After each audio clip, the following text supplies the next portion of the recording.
अस्सलाम वालेकुम नाजरीन, आज 24 जुलाई है और दिन है इतवार का। नाजरीन, वीडियो का थंबनेल यकीनन आप मुलाहिजा कर रहे होंगे। आज की इस वीडियो के दो मौज़ूआत हैं और उन दोनों मौज़ूआत का मुख्तसरन आज की इस वीडियो में अहाता करने की कोशिश करेंगे। लेकिन नाजरीन, वीडियो के मौज़ूआत का बाकायदा आगाज करने से पहले आपसे मुआज़रत का तलबगार हूं। नाजरीन, चंद फैमिली कमिटमेंट्स, चंद फैमिली के मसाइल थे जिसकी वजह से मैं आज गुज़श्ता 10 दिनों से आपकी खिदमत में हाजिरी नहीं दे सका। अब नाजरीन, वीडियो के मौज़ूआत का बाकायदा आगाज करते हैं। एक खबर तो यकीनन नाजरीन आपने सुन ली होगी कि जिस तरह एक बार फिर धांधली करके, दिन दिहाड़े खुल्लम खुल्ला धांधली करके पाकिस्तानी आईन और कानून की धज्जियां बिखेरते हुए हमजा शहबाज को एक बार फिर वजीर आला बनाया गया। यानी आप अंदाजा लगा लीजिए कि जिस शख्स को 186 वोट मिले, 186 परवेज इलाही साहब को, वो वजीर आला नहीं बन सके, लेकिन जो अकलियत वाले थे हमजा शहबाज, जिनके 186 से कम थे, वो वजीर आला बन गए। तो ऐसा तमाशा पूरी दुनिया में पाकिस्तान का लगाया गया। चुनाचे इसकी वजह क्या है? देखें, चौधरी शुजात हुसैन साहब की मुलाकात हुई आसिफ अली जरदारी साहब के साथ।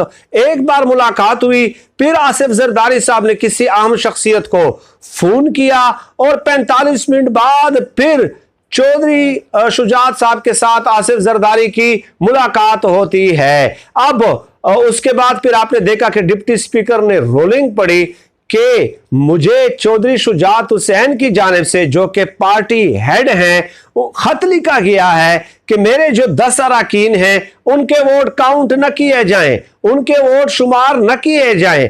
ये डिप्टी स्पीकर पंजाब असेंबली ने बाकायदा पर्ची निकाल कर उस इलेक्शन वाले दिन ये रोलिंग पड़ी है। ठीक है, तो ये तफसीलात भी बहुत ज्यादा है। सुप्रीम कोर्ट में उस हवाले से समाअत भी हुई और अब मंडे को तमाम तर रिकॉर्ड तलब भी कर लिया गया है और सुप्रीम कोर्ट ने कल बरहमी का इजहार किया है। सुप्रीम कोर्ट ने कहा कि 1 जुलाई को जो हमने फैसला दिया था उसमें तो हमने ये लिखा है भाई, उसमें तो हमने ये लिखा है कि पार्लिमानी पार्टी का इजलास होगा और पार्लिमानी पार्टी का इजलास जो फैसला करेगा, अगर पार्लिमानी पार्टी का इजलास ये फैसला करता है कि हमारे जो अरकान हैं ये फलां फलां उम्मीदवार को वोट देंगे, तो फिर वो जो उम्मीदवार है, वो जो रुकन है उस पार्टी का, वो उसके पाबंद होगा।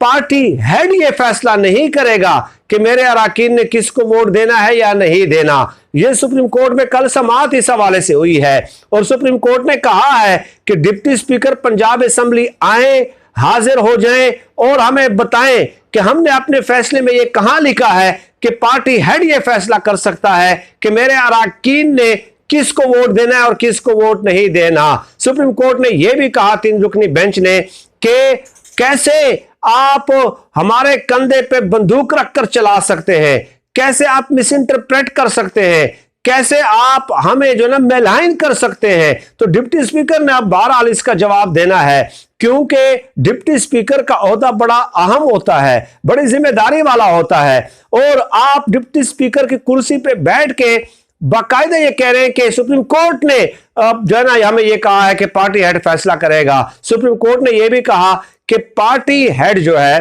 पार्टी हेड वो सिर्फ रिपोर्ट कर सकता है।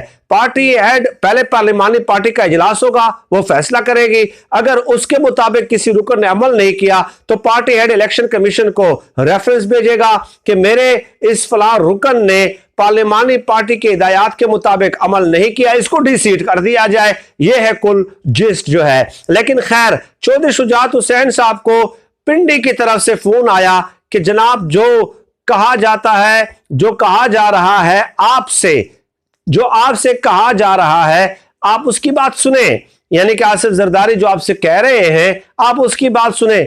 मैंने आपको बताया कि पहली मुलाकात हुई, फिर आसिफ जरदारी बाहर निकले, अहम शख्सियत को फोन किया, फिर 45 मिनट बाद गए और उस वक्त तक चौधरी शुजात साहब को फोन आ चुका था।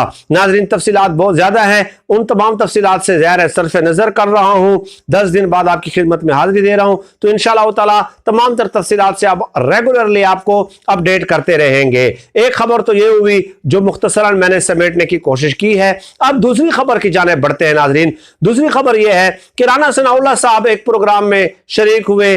जनाब आरिफ हमीद भट्टी साहब के प्रोग्राम है, खबर है शायद उनके प्रोग्राम का नाम है GNN पे। तो राना सनाउल्लाह साहब ने कहा कि 30 मिनट तक इमरान खान साहब को जनरल बाजवा साहब समझाते रहे, एक बात के लिए मनाते रहे। अब कौन सी बात के लिए मनाते रहे? कि आप इन लोगों के साथ बैठ जाएं, आप इन लोगों के साथ टेबल टॉक करें, आप इन लोगों के साथ मुज़ाकरात करें, आप इन लोगों के साथ मिल के मुल्क को मसाइल की दलदल से निकालें। लेकिन इमरान खान साहब का जवाब भी यही होता था कि मैं इन लोगों के साथ नहीं बैठूंगा, मैं इन लोगों के साथ बैठने के लिए तैयार नहीं हूं।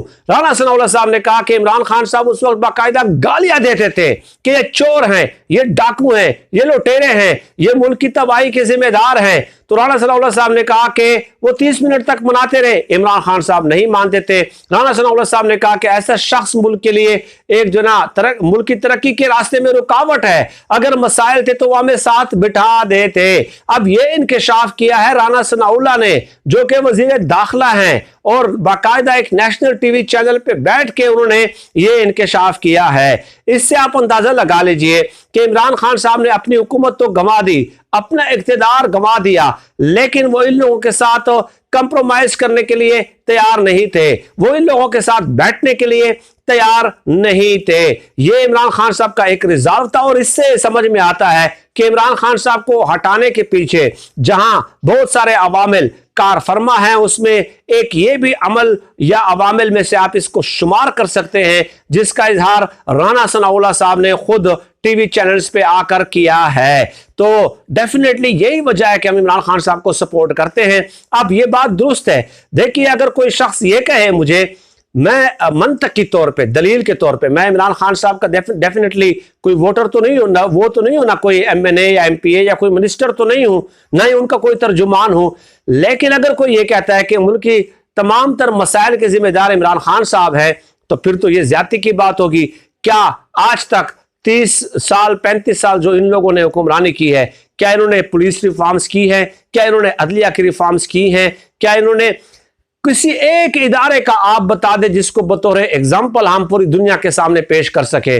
किसी इदारे का मुतहरिक और फाल बनाया है, गैर सियासी, गैर जानिबदार, क्या इन लोगों ने रहने दिया है? या तो आप ये कहते हैं ना कि आपने मुल्की इदारों को बेमिसाल बना लिया था और इमरान खान साहब ने आके उसका कबाड़ा निकाल दिया, तो फिर तो मैं तस्लीम कर लूंगा। लेकिन अगर आप लोगों ने 30 सालों में तबाही पेरी है, आप भी उस तबाही में बराबर के जिम्मेदार हैं, तो कैसे आप लोगों के साथ बैठकर वो मुल्क को जो है ना तरक्की के रास्ते पर डाल सकते हैं?